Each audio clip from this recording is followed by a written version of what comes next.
Roky Gerung meminta maaf setelah menghina Presiden Jokowi. Pengamat politik dan akademisi Roky Gerung menyesal karena kritikannya yang diduga bernada hinaan kepada Presiden Joko Widodo menimbulkan perselisihan serta pro dan kontra di publik. Jadi sekali lagi, saya menyesalkan bahwa persoalan hukum yang dari awal saya katakan ini adalah kritik saya terhadap Presiden Jokowi yang saya ucapkan dengan sangat tajam. Dan biasa saya lakukan itu di mana-mana, kata Roky saat ditemui di Jakarta Pusat, Jumat, tanggal 4 Agustus tahun 2023. Roky menyadari bahwa kasus ini akhirnya membuka perselisihan. Perselisihan pun berlanjut dan tanpa arah serta menimbulkan keonaran. Ia pun meminta maaf atas perselisihan yang terjadi. Namun, Roky tidak ingin berkomentar lebih lanjut mengenai adanya pihak-pihak yang melaporkannya kepada polisi atas kritik tersebut.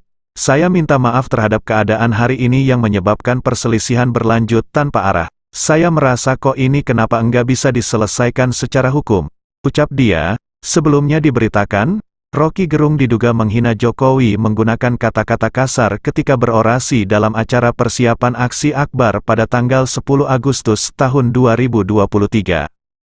Video orasi tersebut diunggah di kanal YouTube Reflay Harun.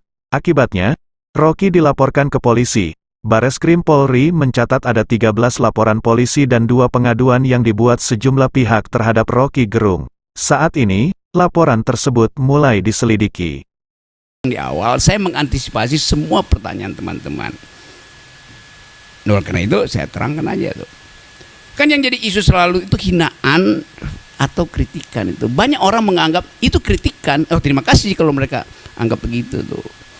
Ada yang bilang itu hinaan. Oke. Anda berhak untuk bilang itu, tetapi ucapkan aja itu di dalam bentuk yang sama kan, bukan dengan pamerkan kekerasan. Itu nggak benar itu, karena saya tidak memamerkan kekerasan. Oh iya, kekerasan naratif, oke, kita buktikan nanti apakah saya lakukan kekerasan naratif kan. Tetapi tadi saya sudah minta maaf karena saya memang menyebabkan perselisihan itu berlangsung. Itu intinya tuh. Bukan saya minta maaf pada PDIP atau minta maaf pada relawan, itu soal lain itu. Bahwa saya menyebabkan dalam 1 minggu ini orang berselisih itu. Ini hinaan atau kritikan kan, dasarnya itu kan. Ada yang menganggap bahwa ucapan saya itu ucapan binatang itu. Oke. Dia punya persepsi itu tuh. Ada yang bilang ucapan saya itu seperti dapat Swiss chocolate. Dapat coklat dari Swiss itu. Ya udah biasa aja. Nah, supaya itu ditertibkan, biarkan proses hukum ini. Pak Hasto datang ke melakukan langkah hukum, oke. Kalau udah ada langkah hukum, buat apa demo kan, itu intinya. Tetapi ya silakan juga kalau demo, asal jangan pakai kekerasan.